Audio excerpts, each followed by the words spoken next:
sekalian, saya kali ini akan sharing pengalaman lagi dengan Bapak Ibu sekalian tentang hal-hal apa yang harus Anda lakukan terkait dengan pidana pada umumnya atau tindak pidana ya. Nah, karena ada kalanya Anda menjadi korban dari suatu kejahatan.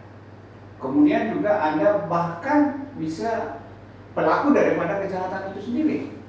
Dan mungkin juga Anda menjadi saksi dari suatu peristiwa pidana. Nah, ini penting buat Bapak Ibu sekalian untuk memahami yang paling pokok. Yang pertama, apa yang dimaksud dengan tindak pidana? Yang itu dulu ya.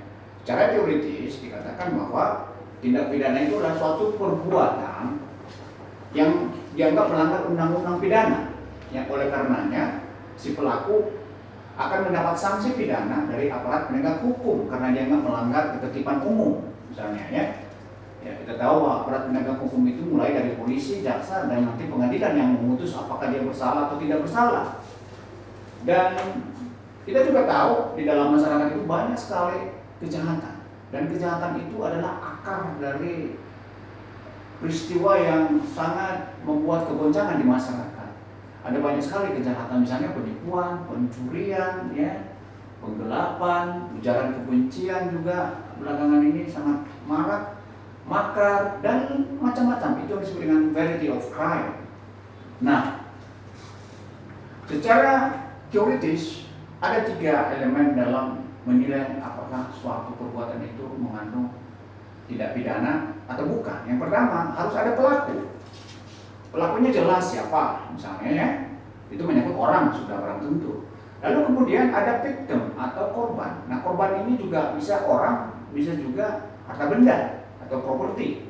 Lalu yang ketiga, ada bukti atau evidence. Bukti itu macam-macam, ya, bisa surat, bisa juga jejak-jejak kejahatan itu sendiri, ya, macam-macam bentuknya.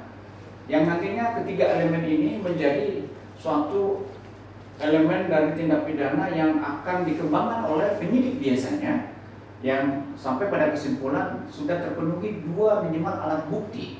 Nah, nanti akan di beat up sedemikian rupa, maka akan ada tersangka, pelakunya, korbannya, dan buktinya.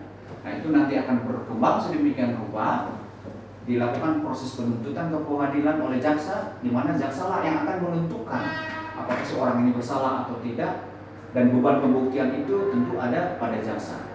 Nah, kemudian setelah itu kejahatan itu juga biasanya menimbulkan kerugian ya. Kerugian itu bisa secara material, itu bisa diukur, tapi bisa juga kerugian itu secara kehormatan seseorang misalnya. Nah, sekarang bagaimana kalau misalnya Anda menjadi katakanlah dianggap sebagai pelaku daripada kejahatan itu sendiri. Kalau Anda dianggap pelaku kejahatan, ya artinya kita harus berpegang pada prinsip hukum pidana, di mana seseorang itu pasti harus dianggap ya sebagai belum pelaku pidana, pelaku tindak pidana apabila belum ada putusan pengadilan. Itu yang kita sebut dengan presumption of innocence atau azas praduga tidak bersalah. Nah, di lain sisi seseorang itu juga punya hak ingkar. Artinya secara hukum dia boleh mengingkari perbuatannya karena itu adalah tugas daripada jaksa untuk menentukan kesalahannya. Artinya juga di satu sisi ya, setiap orang itu mempunyai kedudukan yang sama ya, equality before the law ya. Ini juga penting agar jangan meskipun Anda dituduh sebagai pelaku, itu tidak semena-mena juga Anda dirampas hak-haknya. Ada hak-hak Anda yang harus dilindungi secara undang-undang. Nah, lalu bagaimana juga Anda harus berhubungan atau maksudnya menghadapi aparat penegak hukum? Ya tentu ada di sana situasi di mana jangan sampai Anda memberikan keterangan yang nantinya akan memberatkan saudara misalnya. Dan sebaiknya juga Anda memberikan keterangan secara fair ya, secara terbuka, bukan karena ditekan. Disinilah pentingnya Anda punya peran memerlukan peran seorang lawyer atau pengacara. Nah, kemudian bagaimana kalau Anda menjadi korban daripada suatu kejahatan? Ya?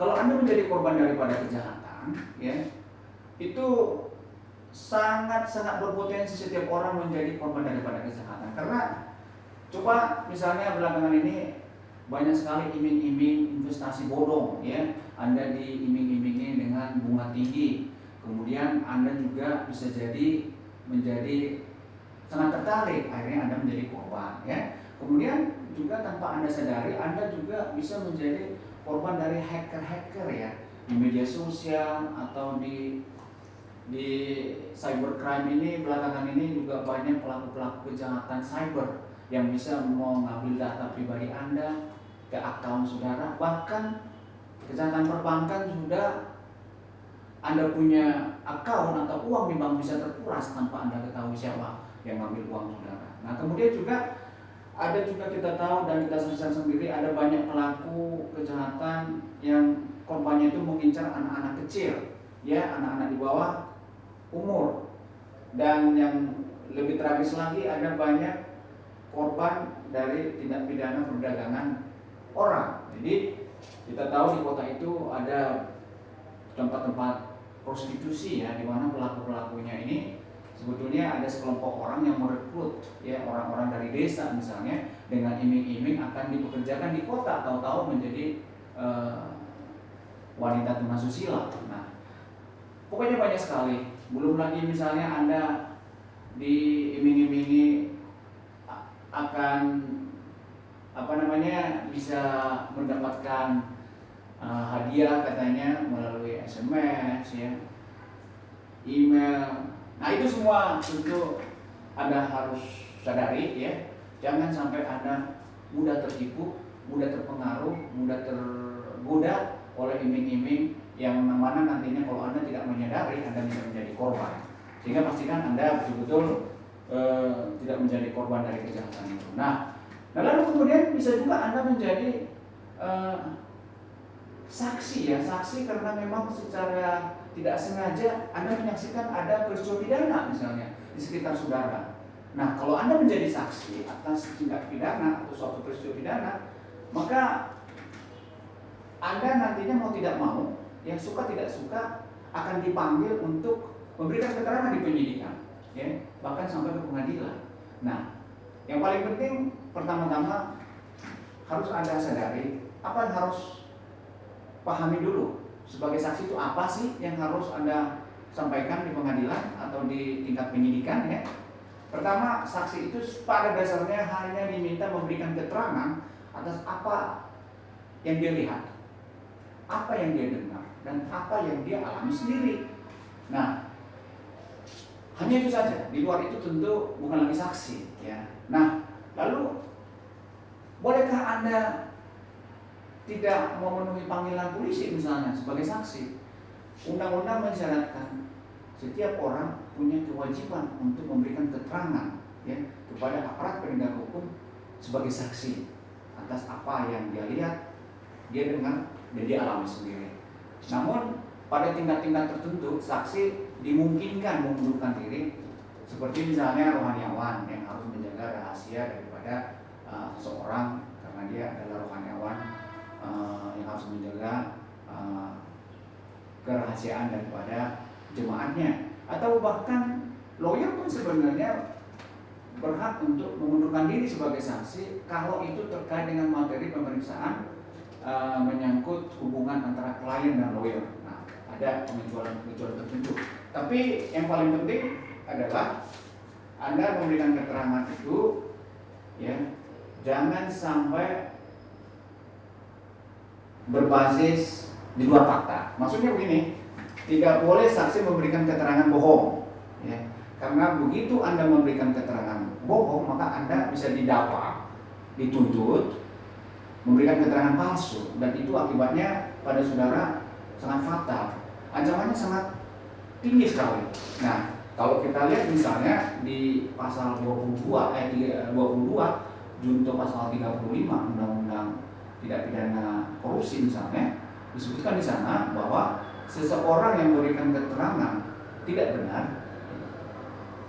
akan dipidana minimum 3 tahun sampai 12 tahun dan denda sampai 150 juta. Jadi hati-hati kalau Anda sampai memberikan keterangan palsu, ya. Dan juga kalau Anda memberikan keterangan yang tidak benar juga, ya, di mana atas keterangan saudara itu orang lain menjadi menderita akibat keterangan palsu saudara, Anda juga bisa dikenakan dengan pasal 242 KUHP. Dan itu ancamannya sangat tinggi sekali, ya. Dan hal-hal seperti begini harus Anda sadari, jangan sampai Anda memberikan keterangan palsu. Saya kira itu yang bisa saya sampaikan. Semoga bermanfaat. Sampai ketemu.